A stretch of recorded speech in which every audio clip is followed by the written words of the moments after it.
আসসালামু আলাইকুম। এখানে আসছি মুক্তাগাছা প্রাক্তন সৈনিক সংস্থার ইফতার ও দোয়া মাহফিল 26। এখানে ইনভাইটেড, আমি দাওয়াত আসছি এখানে ইফতার করার জন্য। এটা হলো মুক্তাগাছা রামকিশোর উচ্চ বিদ্যালয় ব্রিগেড আর.কে উচ্চ বিদ্যালয়ে অনুষ্ঠান হচ্ছে আজকে ইফতারি।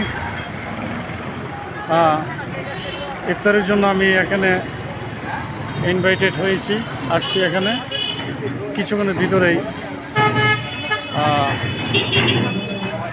যাব ভিতরে। একজন অতিথির জন্য অপেক্ষা করতেছি, উনি আসলে ভিতরে প্রবেশ করবেন। এইটু দেখতে পাচ্ছেন। ঠিক আছে বন্ধুরা, ভালো থাকেন। আসসালামু আলাইকুম।